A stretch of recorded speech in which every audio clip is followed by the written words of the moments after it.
Okay, everyone. Well, it is 2 p.m. Mountain Daylight Time, and so we are going to go ahead and get started with this special session, which is dedicated to using the CONVERGE training modules in the classroom. And my name is Lori Peak, and I will be serving as the moderator for this session, and you will soon be meeting our esteemed panel. But first, we actually wanted to get to know a little bit about the folks who are on the call. And so we're going to do what Chris Gibb refers to as a chat cascade. And so if we could, if you're able, will you take to the chat box right now? And I'm going to just ask 3 short questions so we can get a sense of who is out there with us today.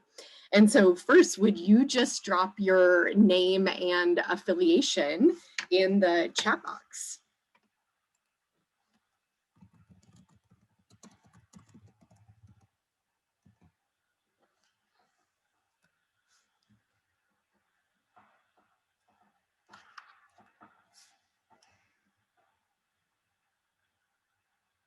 And welcome to our participants. Welcome, Kim. Welcome, Florence. Big thanks to Anais Roque, who is our volunteer for the session. Welcome, Jack, calling in from Canada. And hi, Blythe from Colorado State. Welcome.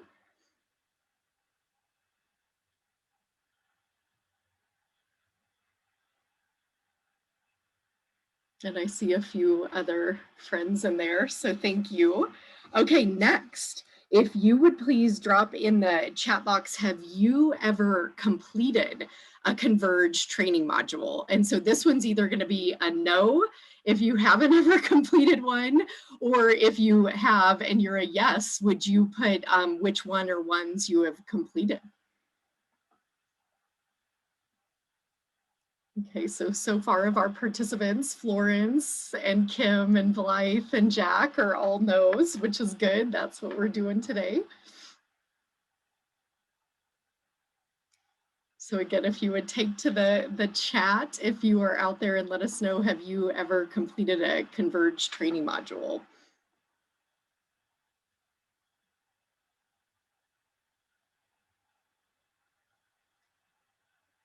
And welcome, Christopher. Also a no, that's good. We're gonna introduce these today.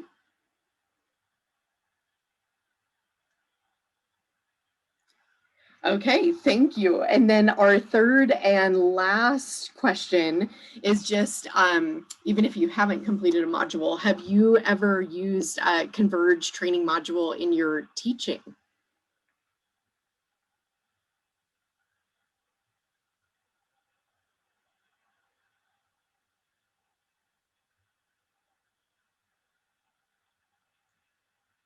Oh, nice. Chris, we got a yes from a participant. So Chris, will you follow on with that and tell us what class did you use the training module for at Arkansas Tech?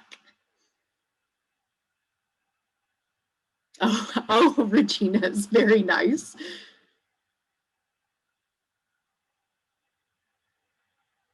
Okay, all right. Well, thank you to all of the participants out there. So in these first couple of minutes, what I'm going to do right now is just give a brief overview of CONVERGE with a specific focus on the training modules, and then we are going to turn this over to our amazing panel. And so again, welcome. My name is Lori Peak, and I'm a professor of sociology at the University of Colorado Boulder. And I also serve as the director of the Natural Hazard Center.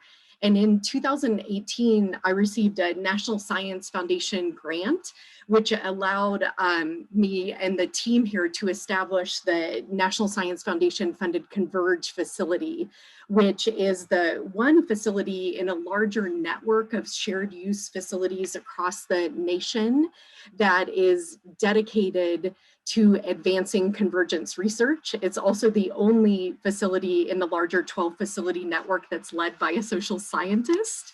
And so some of the things we do at CONVERGE are, again, focusing on advancing convergence research that is deeply interdisciplinary, that connects engineers, social scientists, and others across disciplines to characterize problems, but also to come up with solutions and adaptations to the problems.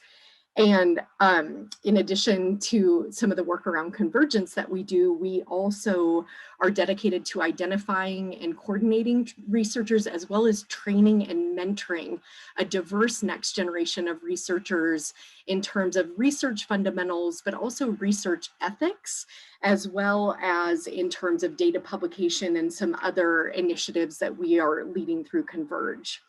And so today, again, we're going to focus on that element of training and mentoring the next generation, and also making sure that researchers who are new to the hazards and disaster field have access to the decades and wealth of information that has been generated. So I'm actually going to turn now to the training modules. And so at the Converge website, which is at converge.colorado.edu, if you go to the website and you click on the resources tab, and then you can see there's a box here that's called training modules. And if you click on that, what you can see are the training modules that the team here has developed over the last several years. And I want to acknowledge postdoctoral scholar Rachel Adams, as well as graduate student Candace Evans, who have played a leading role in the development of these training modules. And we have also engaged nearly a dozen researchers who have contributed to these modules. And so right now, today, we have 8 modules that are available that focus on social vulnerability in disasters and synthesizing, again, decades of research in this area: disaster mental health, cultural competence in hazards and disaster research, institutional review board procedures and extreme events research, conducting emotionally challenging research, understanding and ending gender-based violence in fieldwork, broader ethical considerations, and collecting and sharing perishable data, which is our most recently released module. And so those are some of the key topics that we focus on. All of these modules are research and evidence-based. They are free online for anyone to access around the world, which is one of our core commitments in terms of the democratization of access to knowledge. And they take about 60 minutes to complete, although the modules vary in length quite a bit. Some about 30 minutes, some probably closer to 90 minutes to complete, but we say 60 on average. And why these modules were made, really the motivating force behind it was that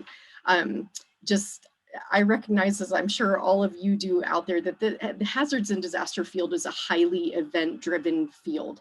And what happens is oftentimes people join the field after a big event happens, and we really wanted to try to figure out how can we quickly background people who are new to the field, as well as students and practitioners and others who may not have the time or just the access to, again, synthesize the decades of research in these different areas, and how could people come to a one-stop shop where they could get these resources. So that's sort of what the vision was behind the modules. And in terms of who uses them, so far we have had over 3,300 people who have registered for the Converge training modules. And the persons who've registered from the modules come from all 50 states, as well as 3 US territories. And they also come from 62 different countries around the world. And so we're really excited about who's been accessing the modules. Now, our focus today, everyone, is actually on some of the ancillary resources that we've been creating since we started the modules. So a couple of other things I wanted to point out was you actually get a continuing education credit for every module you complete, in case that's of use to practitioners you might partner with in particular. We also have annotated bibliographies we've been publishing, which include the research literature that we draw on in the modules. And then here, what we're going to focus on today, you can see the assignment bank. And so one of the things that we started doing after these training modules rolled out was we recognized that professors and instructors were using these training modules in their courses. And we were really excited about that. So when I see a big group of students register from a university, I'll oftentimes write a student and say, Can you tell me who assigned this at your university? And then I reach out to the professor, and that's how I found some of the people on the panel today. And so, and they very kindly submitted to this assignment bank. So what you can see here, there are lots of assignments for lots of different classes, and we're going to get to have a deep dive today from 5 of our star super users of the CONVERGE training modules. And so I'm going to just point out on here, and you can go to this website and you can actually download the assignment. And so the first person we're going to hear from today is Christine Gibb from the University of Ottawa. And here's what the assignments look like. And so you can go there, and we hope that this will help other instructors to use this in the class. So the way the panel is going to proceed now is Chris is going to take about 5 minutes to introduce herself, her assignment, and so forth. And then we're going to turn to Reggie Ferreira from the Tulane School of Social Work. Then we're going to turn to Rejina Manandhar from Arkansas Tech University. Then we're going to go to Olivia Vila, who's going to introduce her assignment. And then last but not least, we're going to hear from Hans Louis Charles at Virginia Commonwealth about the assignment he created. So everyone, thank you so much for allowing me to give that brief overview. And please know how excited I am to hear from our panelists. And so Chris, let's turn it over to you. And if you would, when you introduce yourself, will you tell us what course did you use the module in? What was the discipline and year of the students? Which module did you use? And then tell us about the assignment and how it worked in your course. So thank you, Chris.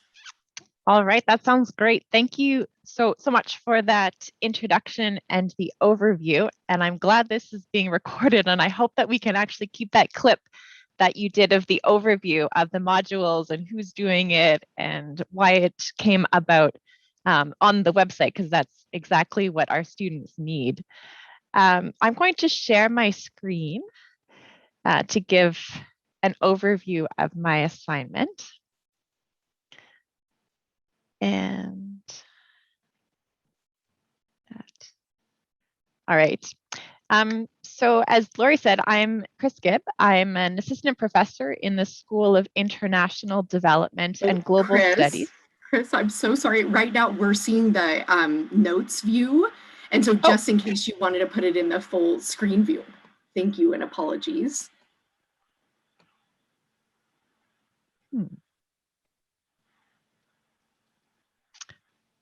Maybe I'll just go like this. Is this better? Well, now we're not seeing the screen. Can you re-share, please? Thank you. Let's see.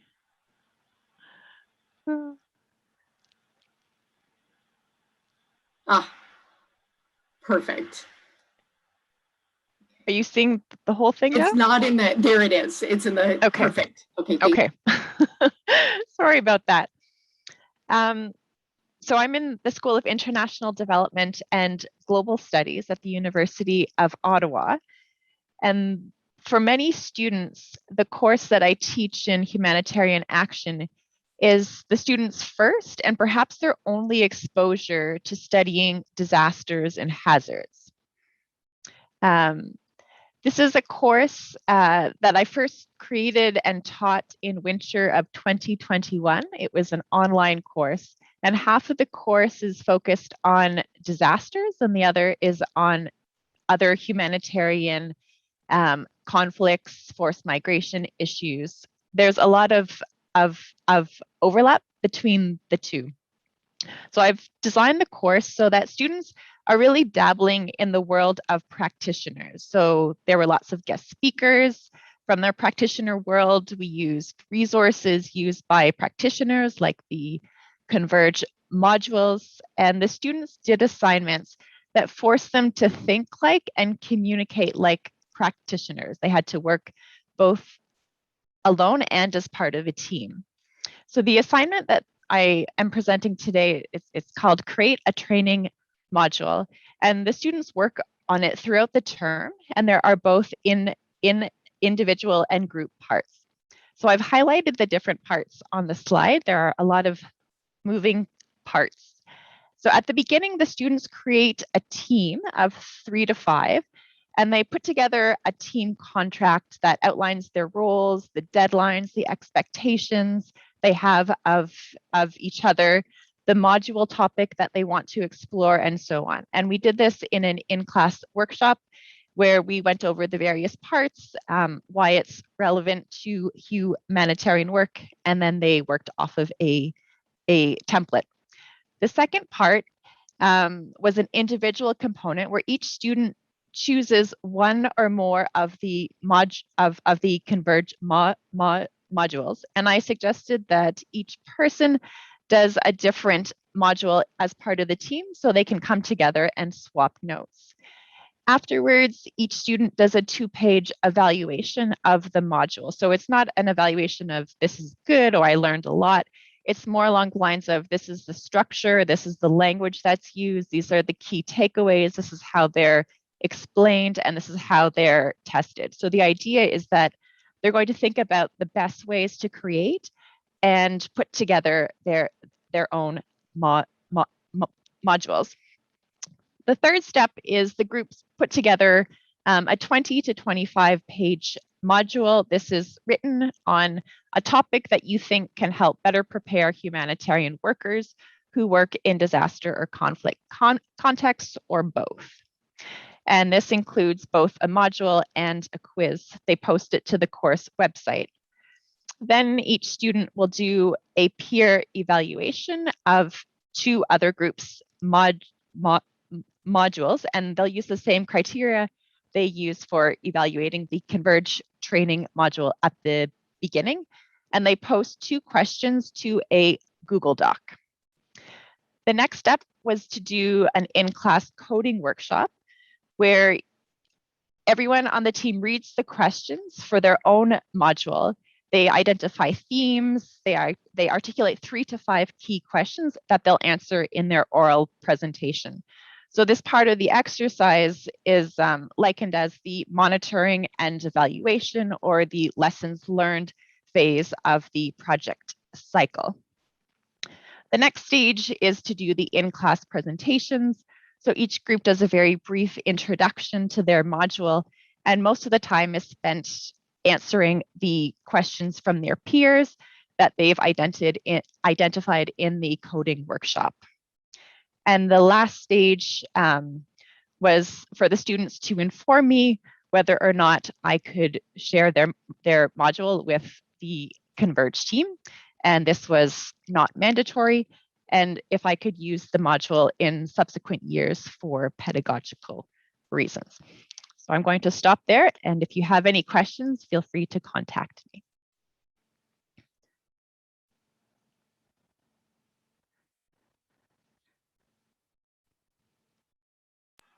Wonderful. Thank you, Chris. And I will put the link to your assignment in the chat box in a moment. Thank you for that overview. And next we are going to turn to Rejina.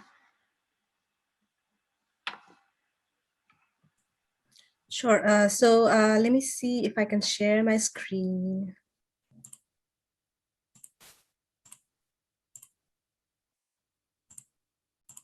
Are you able to see my screen? Yes, it looks great. Yeah, so I'm just going through the assignment that I created, and I'll let you know like which class I used for and what exactly the students are doing in my class. Before that, let me introduce myself. My name is Rejina Manandhar, and I'm an associate professor of emergency management at Arkansas Tech University.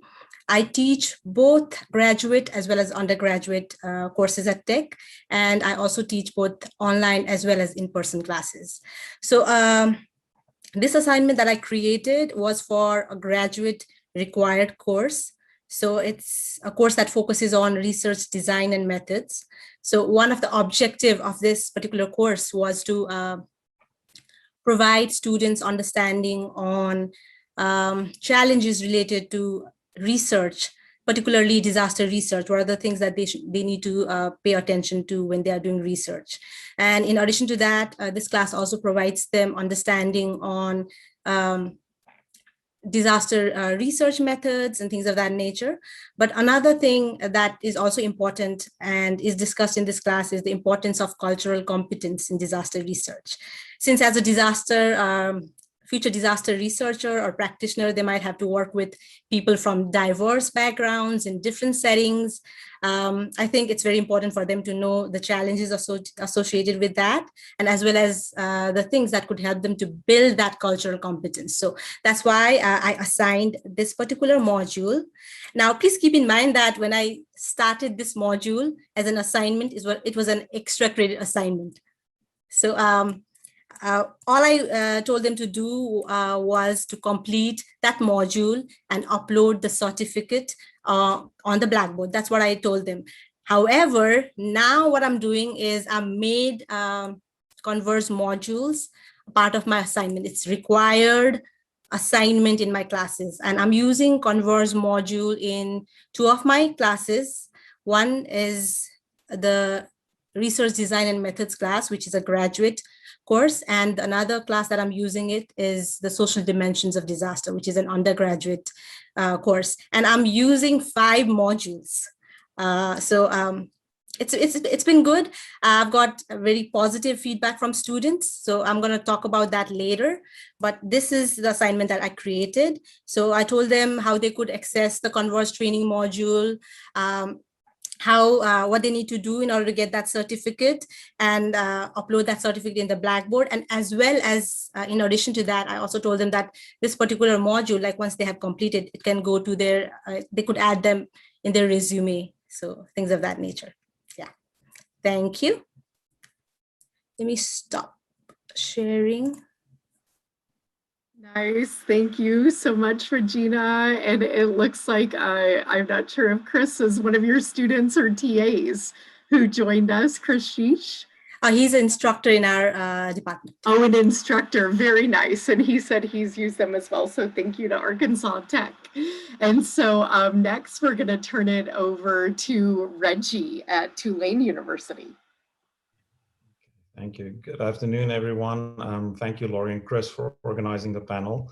So I'm Reggie Ferreira. I go by Riachard or Reggie. I'm from South Africa originally. Please spare a thought for the civil unrest currently happening in my country. So sending positive vibes for my countrymen. I'm a tenured associate professor at Tulane School of Social Work, and I've also been director of the Disaster Resilience Leadership Academy for the past 5 years, where I mainly teach human and social factors of disasters. I just want to briefly give an overview of what the Academy is. You know, we're in the School of Social Work. We were founded after Hurricane Katrina, and we're really focused on the intersection of the physical environment, socioeconomic, political institutions, and with an emphasis on vulnerability, and then also promoting social justice and environmental justice. And I have to share this because we're an interdisciplinary program, and the CONVERGE modules has actually been great for us in that regard. We have students from 26 different disciplines in our program. You know, so it's very helpful because oftentimes, you know, we have engineering students coming in, we have medical students coming in, and they really can't fully grasp certain topics. And the CONVERGE modules has been really great. So the class I teach is the human and social factors of disaster, and it's across all 3 of these modalities. It's online and on ground.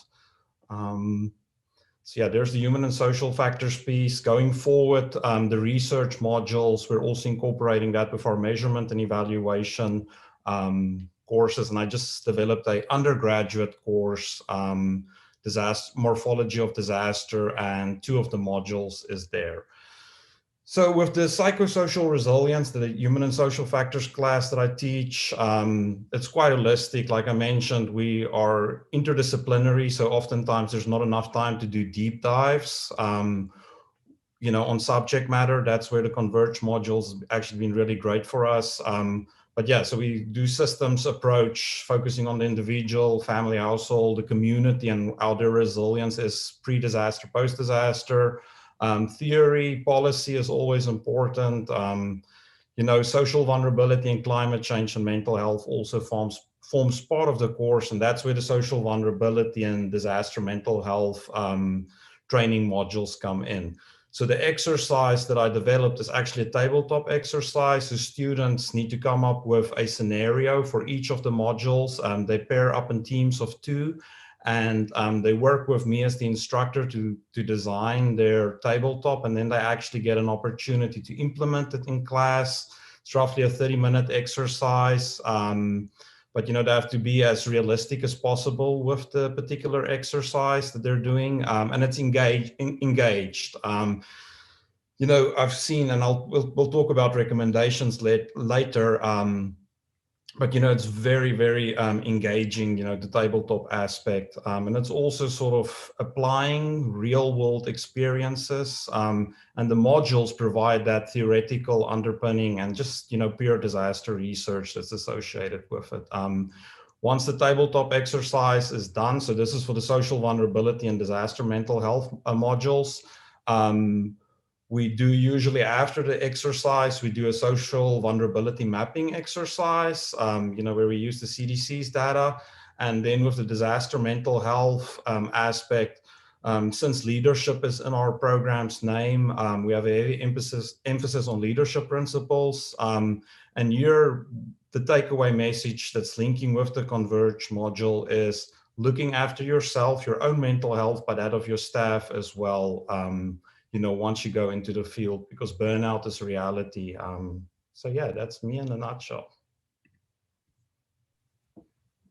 Nice. Thank you, Reggie, very much. And you're reminding me that when we rolled out the first module almost 2 years ago to the date, it was the social vulnerability. And we were very fortunate that a group of about 30 undergraduate engineering students actually were some of our first testers, along with social science students here at the Hazard Center. And it was great to get the feedback from undergraduates across those disciplines, because we were really trying to write at a level where it would be accessible in that way. So that's great to hear about the interdisciplinary nature of your program. Yeah, it's really been breaking down barriers, the CONVERGE module. So thank you, Lori. Nice. Thank you, Reggie. And now we are going to turn it over to Olivia Vila at North Carolina State University, who's here sort of wearing two hats as both an instructor, but also as a leader of a graduate student organization who were some of our early adopters. And so Olivia, over to you. Yes, hello. I'm going to try to cover both of them, and I'm really going to present the graduate student perspective on how these resources can be useful. So I'll focus it both on the class version and the student organization version. So, and I'll focus less on my assignment itself and more on the context and how this can be useful. But I encourage you all to check out the assignment. So sometimes as graduate students, you are required or put in a position where you need to do a guest lecture for your instructor, for your advisor or whoever. And that can be a really intimidating experience to have to craft a class on your own. Also imposter syndrome at teaching students when you yourself feel like you're just a student, it can be really difficult. So I think that these CONVERGE training modules are a really great foundation for graduate students to use and create guest lectures for their for the circumstances that come up to do those, which are really great experiences to do them, but they're also very scary. So that's exactly what I did, and that's what my assignment is based on. It's a guest lecture assignment. So basically what I did was I first did the module itself. I took the course, the training, and that was good because it gave me confidence. It made me feel like I was refreshed on the knowledge I knew. And then the additional bibliographies that are provided gave me extra resources for me to continue to go prepare. So I felt that I had extra knowledge that I could use if students had questions, which is another scary thing for students to ask you questions you don't know. So it just helped you feel prepared, and it also helped you kind of have resources that you could refer them to if you didn't feel comfortable responding. And then the module itself gives you a really good structure through which to think about crafting your class. So I would say that, my first solo guest lecture, which was a 2-part, it was very scary, but the CONVERGE training modules gave me a starting point that I so very much appreciated. So I would encourage grad students to use them in that way. And so you're also learning, but you're also helping other students learn. And then the other part is, as Lori mentioned, the grad student organization. So I am part of a grad student organization called HasNerds at NC State. And well, we really started when we started using the modules It's very informal. I guess you would say it's not as structured. There isn't a specific assignment, but essentially what we do is we decide on a module we want to take, we take it, and then we get together for a social event to discuss in more detail what we learned. No particular structure, but I think it's good because it allows you to elaborate. And HasNerds is an interdisciplinary student group. So people are coming from all different levels in terms of their understanding and experience with hazards work. So these modules are really great for breaking the ice and getting everyone on the same page. And a lot of times with student organizations, you're really encouraged to show that you're doing professional and academic development activities. So I think that these training modules are like a no-brainer in terms of like an easy access thing you can do with your group. And I would encourage, making it a little fun and exciting for students. So it's a great way to be social and also get some good work done. So that's where I'm going to leave it. I hope we can talk more about this. I hope there's grad students in the room that I can talk more to. Nice. Thank you so much, Olivia. And I tried to contribute to the HasNerds Pizza Fund, but Olivia wouldn't let me do that. But it was so exciting to see the students come together to do these modules and to discuss them. So thank you. And last but not least, we're going to go from North Carolina to Virginia. So Hans Louis Charles at Virginia Commonwealth University, will you share with us your intro and how you've used the modules and the assignment? Thank you. Thank you. Thank you for having me. As Lori mentioned, my name is Hans Louis Charles. I'm an assistant professor at the L. Douglas Wilder School of Government and Public Affairs at VCU. And at VCU, I teach both undergrad and graduate level courses in risk and vulnerability assessment, as well as disaster response and recovery in the Homeland Security and Emergency Preparedness Program. And our programs really prepare students to work in the field. So many work at the local and state level in emergency management agencies. I utilize the social vulnerability and disaster module the most, and I use them both in my undergrad and graduate level courses. And those courses are in person and since the pandemic, online, both synchronous and asynchronous formats. And I also use the disaster mental health module as well as an extra credit. And I'm looking forward to using more of the modules. So the course actually is one that I took over, and it was heavily focused on critical infrastructure protection. So I wanted to introduce the students more to the research side and the literature on social vulnerability. So I created a segment of the course around social vulnerability and equity. And I think some of the readings may be difficult for the students to really digest. So having them complete the module really reinforces some of the findings of the literature, helps them really digest it a bit better, and start thinking about ways, not just vulnerability, but also equity. How can we put that into place in the field, right? So when you're in the field, how can we think about more about equity? So I use the CONVERGE module as part of this segment, and it builds on previous segments of the class and sort of leads up to a discussion about social vulnerability and equity in disaster response and disaster preparedness in general at the local level. So for each semester, I try to design a disaster scenario that they respond to in a discussion format. So if I could share my screen, I'll kind of show you the scenario that it's sort of written in the assignment bank, but I was able to get a little bit of funding to spice it up a bit.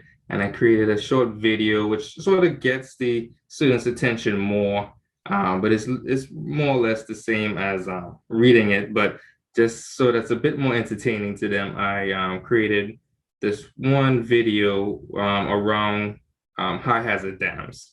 So if I could figure out how to do this here, I will show you the assignment, and I'm open to any questions you may have. So just if I could just see it, you can see this or not, just let me know. Yeah, yes, we can see the video. All right, great. Let me play it for you. All right.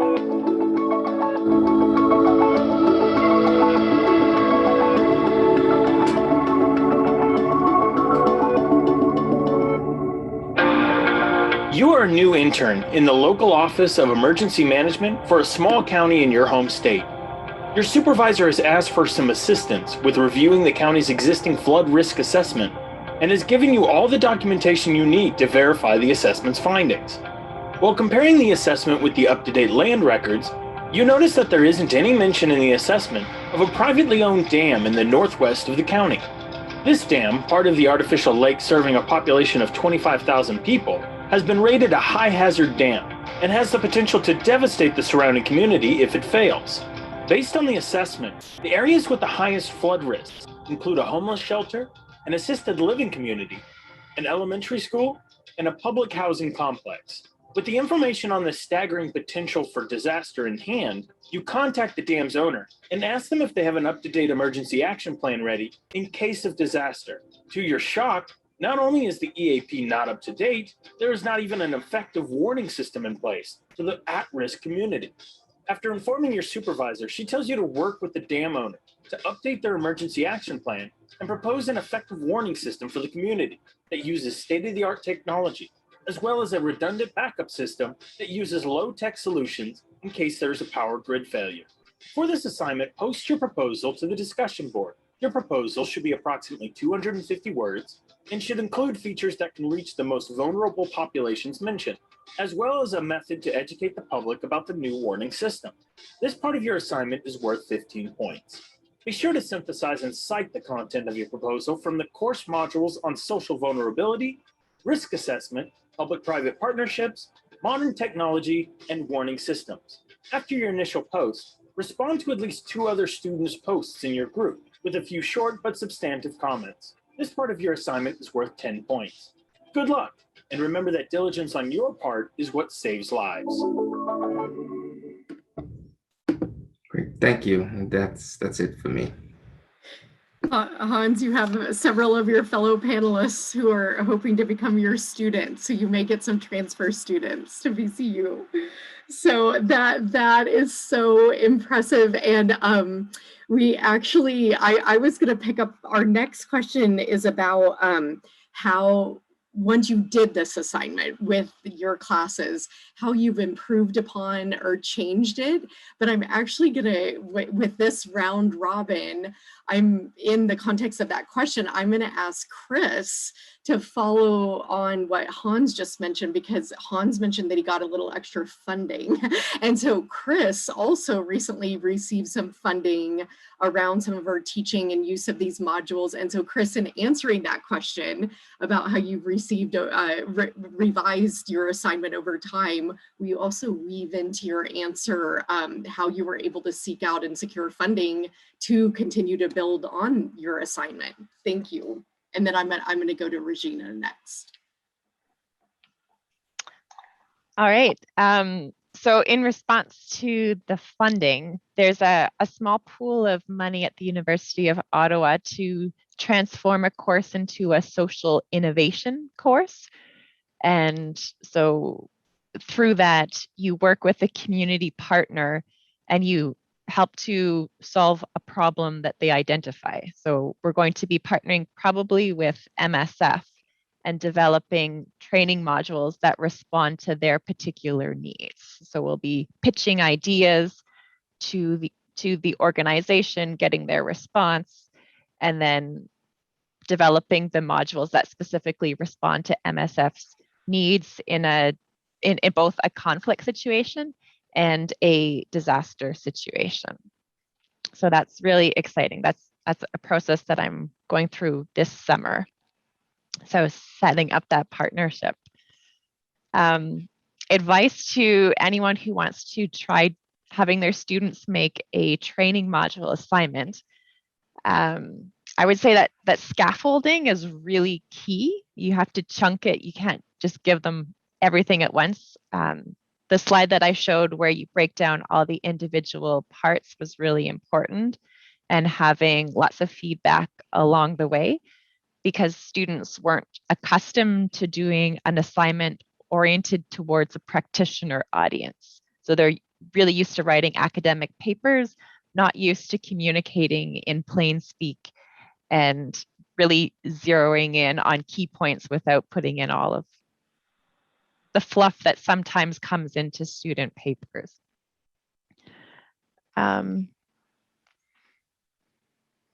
Another thing that I would do early on is I would schedule a check-in where each group meets with the prof or the TA.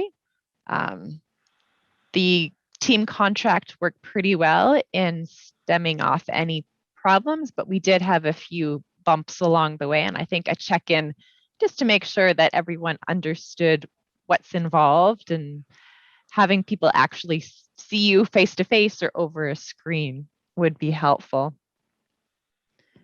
Other notes would be to encourage the groups to use other formats for their module apart from just a written document. So this is something that's going to come into the social innovation part of the course next year. So developing either a video. Hans's video was amazing. So I may even show something along those lines just to say this is something that you can do to illustrate what's some of the issues are. Or doing a website, something a little bit more interactive. And what I would have done is I would have provided the students with a template right at the beginning where they have to fill in, yes, I give permission to Christine Gibb to share my module with the CONVERGE team right at the beginning, rather than running around at the end of the semester trying to get permission from the students.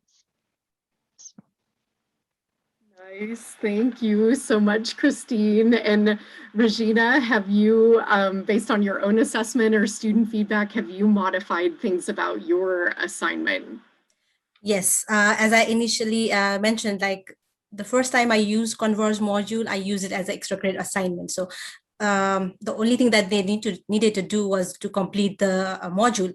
But now, in addition to completing that module, they also do a reflection on what exactly did they learn, what were the strengths of the module, is there any weaknesses and things of that nature. And not just that, like I don't just simply use a module without doing any research. I first myself have completed all the modules before I give that to the students, to know like how that particular module fits into my class. So my suggestion to other instructors would be do it yourself. Don't hesitate to complete it. I mean, do it yourself to see how it fits into your course. So I think that is very helpful. Another thing that I've done is I've encouraged students not just to complete those modules, but also to check the resources. Under each module, there is resources, and under those resources, you have links, you have annotated bibliographies, you have websites, and even additional tests and assessments that they can do. And I think that's a wonderful tool for both instructors as well as students. So I have encouraged them to do that as well. Nice. Thank you for saying that, Rejina. And the great thing about these modules being online, they're up in a learning management system, is we can update those modules at any time. And so we always invite people, if they find additional resources that we should have in that list as new publications come out. Hans, when your recent article came out in ethics on ethics and disaster research, we were able to fold that into an already published module. And so that is the beauty of the online format. So thanks for bringing in those additional resources and for that advice, Rejina. Reggie, have you done anything to modify your assignment based on feedback or your own assessment? Sure, Lori. Yeah, so we've been using the CONVERGE modules now for, I believe, 5 semesters, and we're actually about to do a course refresh. So we have the on-ground and the online. So what I found is what works really well with the tabletop exercises to model first for the students, do an exercise yourself that they can sort of see how it should play out. Then with the in-person on-ground students, what I've seen is that one should use more Socratic questions. That really gets them thinking and going. And then with the online students, what I found is that they actually need more time because they're in breakout rooms. But yeah, overall, dry run, let the students do a dry run between themselves, let them do a check-in with the instructor as well. And then you as the instructor yourself need to be familiar with the modules and actually complete them as well. And then one thing that sort of stems from the CONVERGE modules as well is we've got critical reading questions. So there's actually some of the articles that's part of the modules that we've incorporated as part of class sessions, and the students choose one of those articles that really resonates with them, and they have to say or like come up with there's 3 basic questions. So what was the argument made by the authors on the article? That's then followed with what can they take away from the particular article, and what are they going to implement from that article in their future practice. So yeah, but that's all linked again back to the module. Very nice. Thank you, Reggie. And Olivia, anything you've adjusted or updated? Well, I'm going to kind of interpret that question to apply it to the student organization stuff. So with the student organization, it's a little different because you can't require students to take it as you can in the class. So I haven't done this, but I've kind of brainstormed some potential improvements around engagement with these CONVERGE trainings. So with students, depending on when the opportunities come up, when in the semester, they're going to be more or less likely to engage. So I think that one thing that would be really helpful would be to have kind of a clear kind of output that they can show for having done the training. So what can they put on their CV line, or what's like a statement that they can include in a graduate research grant application, so that you can say like, oh, it's not just for you to like learn some stuff, which is great, but this can also directly apply to the research grants or the fellowships you're applying to, or the, your job search. So I think that would be really great, because I know grad students do a lot of work that kind of remains invisible, and sometimes your time is pulled in so many directions. So I think that if there was also this like extra perk, that would be a good way to engage, because some people needed that little extra incentive. And then I think that just in talking to you all and hearing you all talk and like discussing this, I thought that maybe this isn't really an assignment bank thing, but maybe like a process sheet for grad students approaching their first guest lecture and how they can use the CONVERGE training. So that would be really cool. Maybe I can help work on that, but just like, what was my process? How did I start, and how did I kind of work my way up, and maybe have some teaching resources. So that could be a cool thing to do and an improvement to make. Nice. Thank you, Olivia. And I'll give a shout out again to I love your point about what goes on the CV once you've done these. And one of the things that we've built into the modules is that there are knowledge checks throughout. And that was something we did because of undergraduates who said, we need something to keep us on track and not just sort of skipping through the whole thing. And so we added knowledge checks at the end of each lesson, but then at the end, there's a 10-question quiz, and the team here actually writes about 30 to 35 questions. So the questions are always on a rotator, so your students are never going to get the same questions. But then they also get a certificate at the end. And something we just did a few months ago, thanks to a partnership with the International Association of Emergency Managers, we wanted to make sure that when people do these modules that they could actually get that kind of professional credit, something that could go on their CVs. And so now when you do a module, they're worth 1 contact hour of general management training through the International Association of Emergency Managers. And that's automatically put on your certificate you get at the end. It's right there, and you can submit that to IAEM.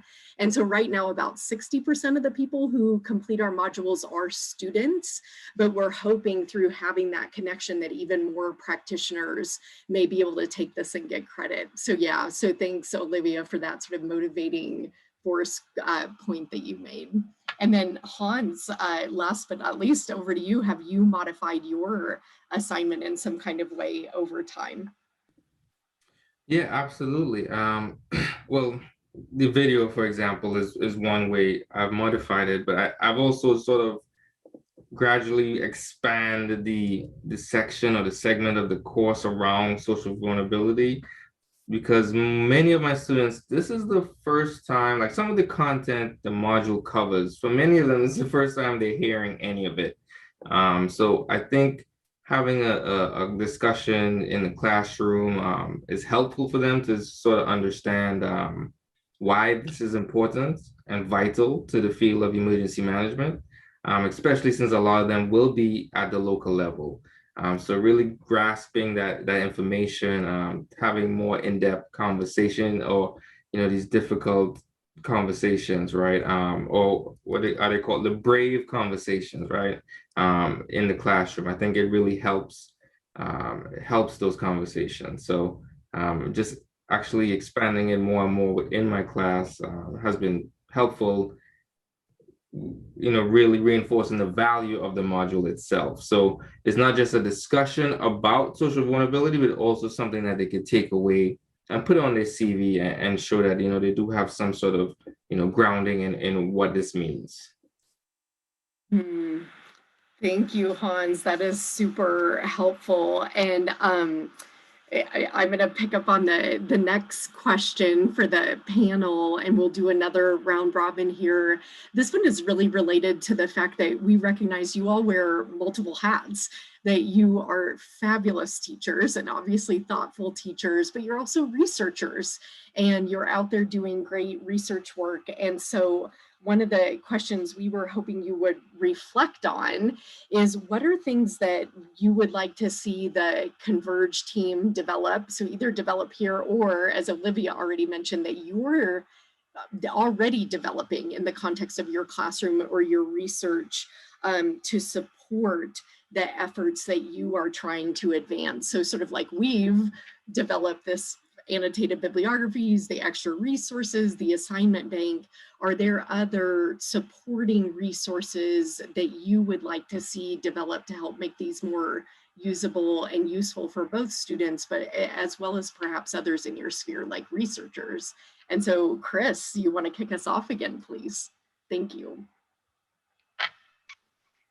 So I'm going to basically say what I've written to you in a couple of emails about what I think would be really helpful to my students for the assignment. So one, it would be great to have a behind the scenes video that would be posted to the assignment and the CONVERGE module page. And that would be basically what Lori presented at the beginning of this panel. So why are these modules out there? How are they produced? Who uses them? Why are they needed?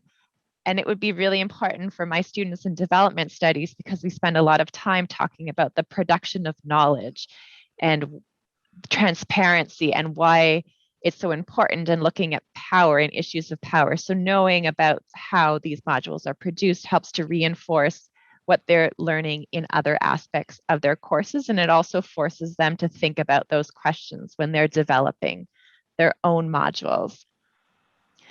Another one, again, this is coming from a development studies perspective, is to have more international content in the module, just in some of the examples.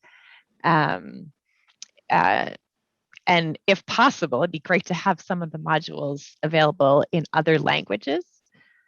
So if there's a donor who wants to translate them, that would be fantastic.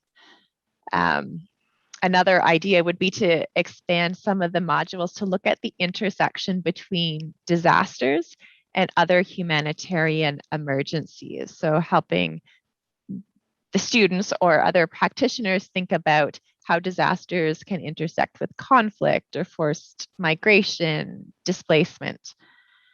And I guess the last one would be if there was a module template that the students could use and just type in, and so the formatting looks quite nice. Nice, thank you, Chris. All duly noted and wonderful ideas.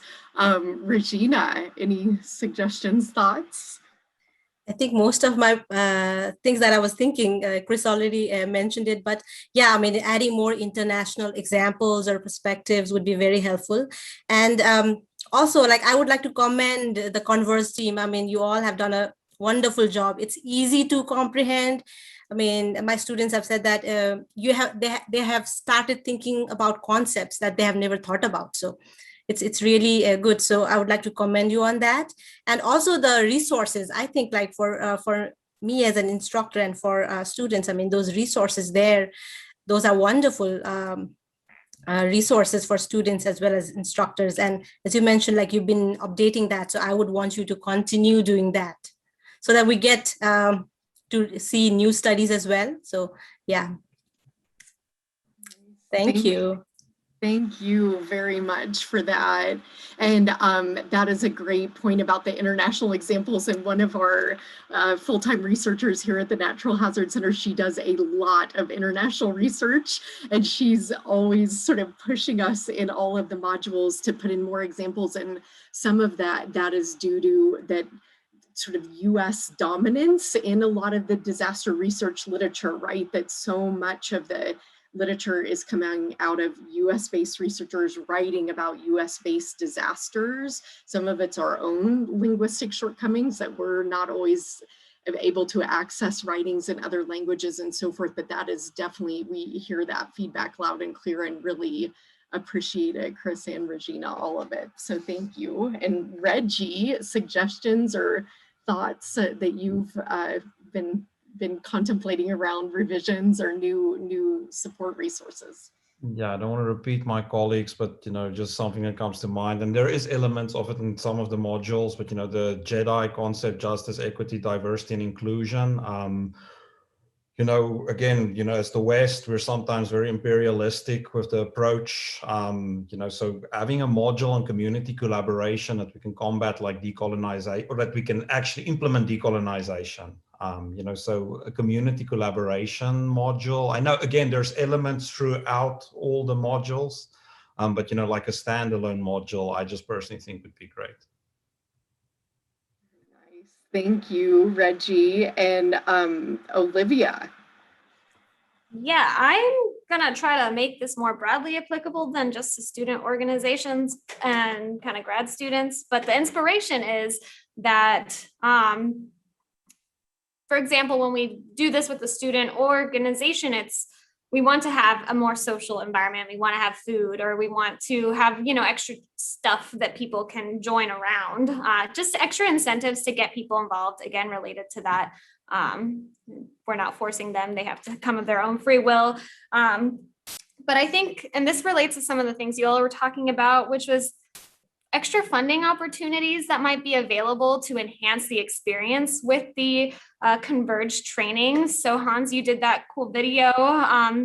Chris, you had mentioned some extra funding that you received or that you're working with. And I think that, more broadly, it would be great to have some ideas at least about how you can search for funding, or what funding can support, or what might be some common university sources, or if there's something outside of the university that might be helpful. So I think that ways to enhance, and I think that would kind of foster innovation in using the CONVERGE trainings, is if there is some sort of funding source somewhere, or ideas where you can access that to push that forward.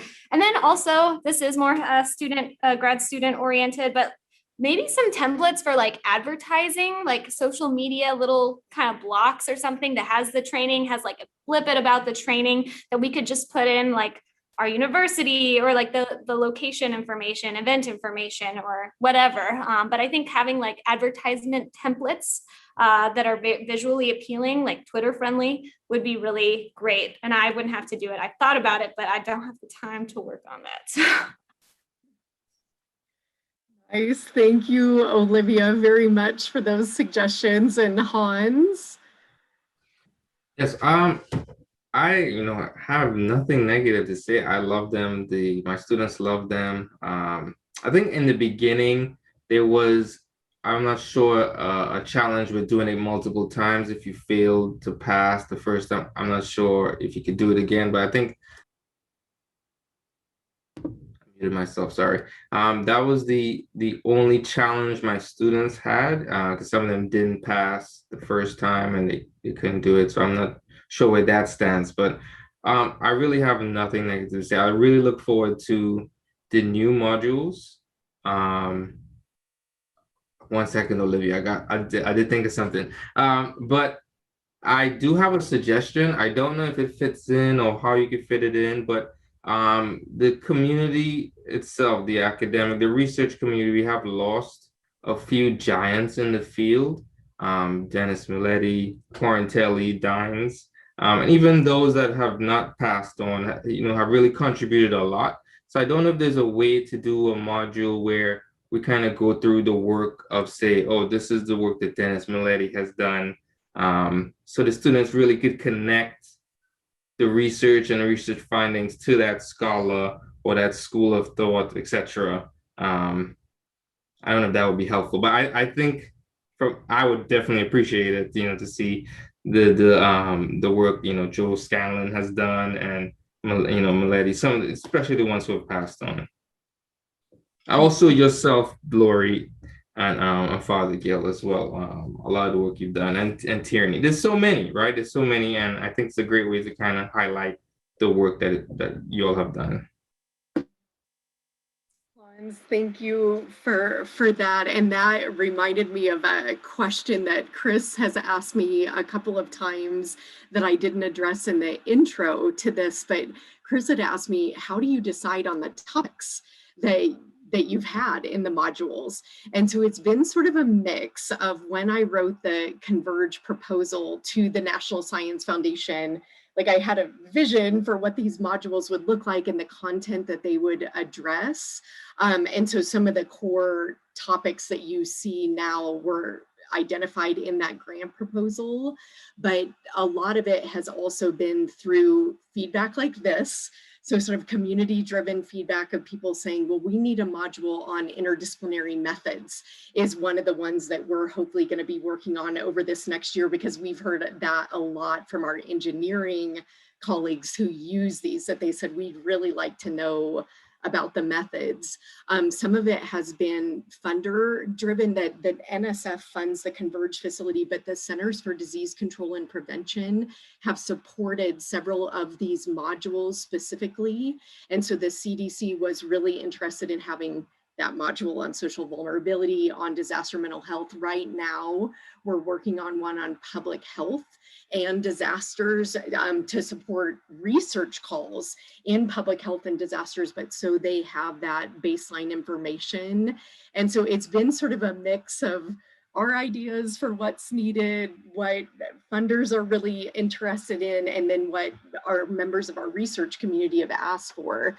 And so this is kind of an open call if there are other ideas on that. And I wanted to pick up on Kim Mosby asking the chat, but I'm going to ask Chris to answer this out loud so everybody can hear it. So Kim, back at the beginning, when Chris was talking about having her students write a module, Kim asked, did any of them sort of raise to the level that she passed it along to CONVERGE? And so Chris, would you share what the module was that you ended up sending over to us? Because that's another way that we're now tapping into some module topics.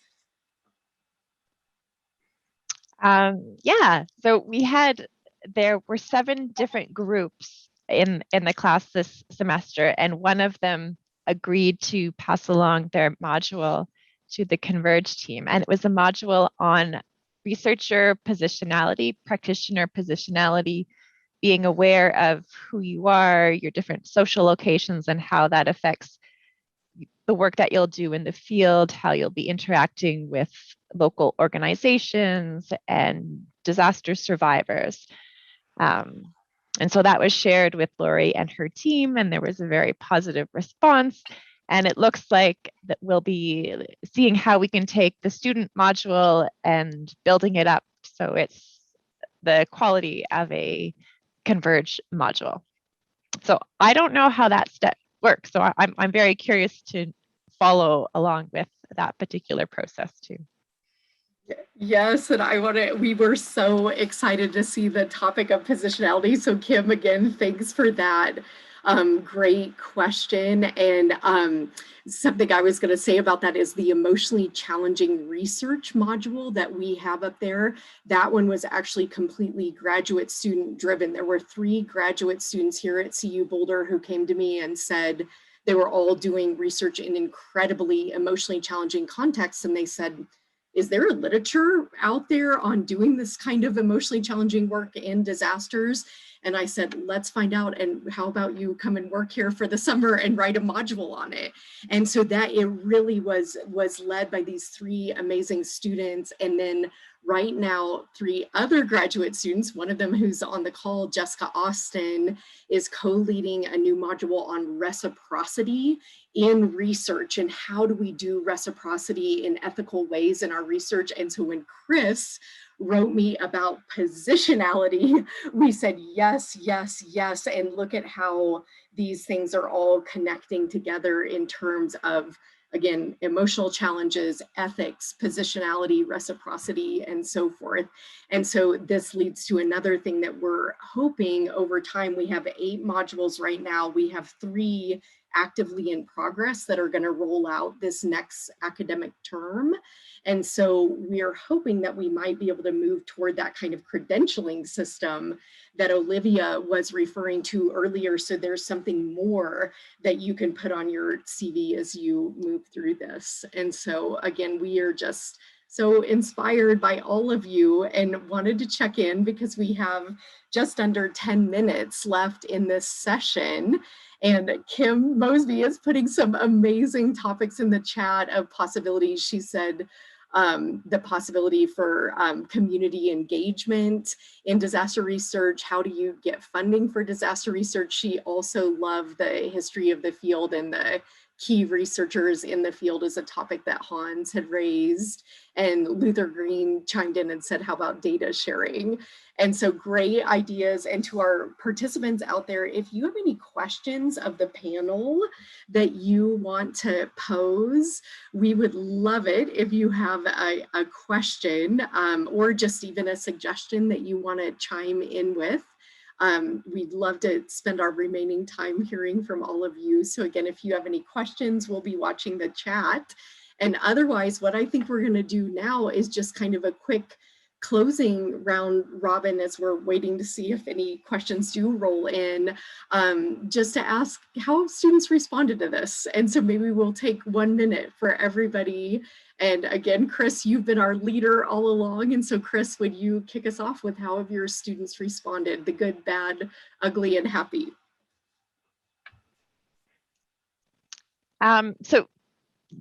One quick sentence on how the students responded to this particular assignment.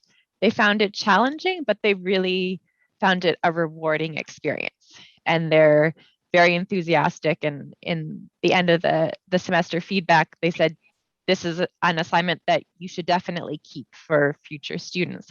But what I wanted to respond to how students responded, I'd used the assignment just to do the module and to submit the certificate in another class. And I had an Indigenous student who responded quite negatively to the questions about just the demographic questions, identifying your race or ethnicity. Here in Canada, the term Indian is quite offensive. So in the US, it's a legal term, and in Canada it is, but you wouldn't self-identify for the most part as Indian. You would specify your nation, that kind of thing. And so the student had written saying she was quite upset by this question. I forwarded the email to Lori, and within, 3 days, you had changed the questions. And so she had asked for appropriate language. We got feedback from the Indigenous pedagogy specialist at the University of Ottawa on the language that was appropriate, and it was changed. So if you have comments from your students, I would strongly recommend you forward them on to the CONVERGE team because they're super responsive. It's the fastest response I've ever had. And the student was very happy. Thank you for sharing that, Chris. And it was an important moment for us because we were using the census categories for race and ethnicity, but as we're trying to reach a global audience, as we know, US categories do not always translate. And so we really appreciated that feedback. And so thank you sharing that. And yeah, thank you so much. And we'll go to Regina. Yeah, so for me, like I don't remember getting any negative feedbacks on the CONVERGE training module reflection assignments. I mean, students mentioned that, I mean, it was easy to comprehend in their reflection. It was easy to comprehend, and they got to learn about things that they had not considered before. And not just that, it even reinforced what I've been teaching in the class. Like I do use a textbook, I do use articles and other stuff that focuses on that concept, but it reinforced what they've already learned, and it was a good thing. So yeah. Thank you so much, Reggie. Yeah, it's mainly been positive. I mean, there hasn't been any negative feedback. One thing that the students really enjoy, or like sort of the takeaway, is that they're able to put it on their CV or resume, you know, so that's really the main takeaway is like they don't feel that it's busy work, you know, so there's actually something tangible that they can take outside of the class. So yeah. Thank you. And Olivia, feedback from both your fellow graduate students and or in your class. Yeah, so I mean, like everyone, I haven't really received negative feedback. I haven't done like a formal evaluation, but I wanted to say that, Lori, if you need formal evaluations, let us, or I'm a volunteer, let me know. I can always do that. I think that the people that use this resource would be happy to do evaluations with their students, and the students would be willing. I think that it's a good change of pace for lecture classes that are heavy on lectures. So being able to like put that in a strategic place, I think the students really appreciate that. And as I said, with the kind of intro on using it with grad students in our group, it's just like such a great icebreaker. We're in lots of different disciplines, so it can be kind of weird. We're coming in from different places. So I think it's a really good tool to break the ice and engage and like have thoughtful discussions, and to also see where each other's like expertise and interests are. Thank you for that, Olivia. And that's reminding me that in the training module 2 at the outset, we ask knowledge, skills, and attitudes. So we ask 3 pre-evaluation questions, and then we ask at the end about knowledge, skills, and attitudes. And we actually, under the leadership of graduate student Candace Evans, just published our first evaluation of the modules to show that they really are changing knowledge, skills, and attitudes among the users. And Rachel Adams is leading a second evaluation paper that we just got an R&R on. And so we really are trying to track change over time as people take the modules. But I love that idea of us also doing more tailored evaluation work. So thank you for that. And then Hans, over to you for any closing comments.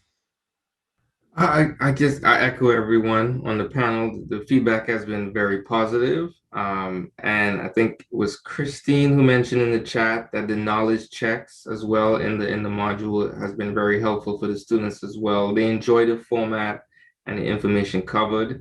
And I would say that for a lot of my students who come from, racial, ethnic, minority backgrounds, it's very encouraging to them to see that the field of hazard and disaster mitigation cares about these topics. And it's not just me ranting in the classroom, but the field itself is really prioritizing these issues, and the work that yourself and Deborah Thomas, I think, is on the chat as well. The excellent work you'll have done throughout the years. So I say thank you to you and to the field and to the Natural Hazard Center for the great work you're doing. Thank you, Hans, and thank you to this entire panel and to our participants who've been here today and listening. And I saw Florence ask a question about the data science and data science techniques. And so definitely we'll be reaching back to Florence about that. And so thank you to all of the participants for being here. As super special thanks to our panelists, to Olivia, Regina, Reggie, and Hans, and especially to Chris for proposing this panel and for helping to bring us all together. And just everybody, we hope you will take advantage of the modules that are there and know that we can continue to update and improve upon them. And so with that, we are now at the close of our session time. So again, just a hearty thanks to the panel, and we look forward to hearing from you, learning from and with you, and we hope you have a great rest of the meeting. So thank you so much. Bye, everyone.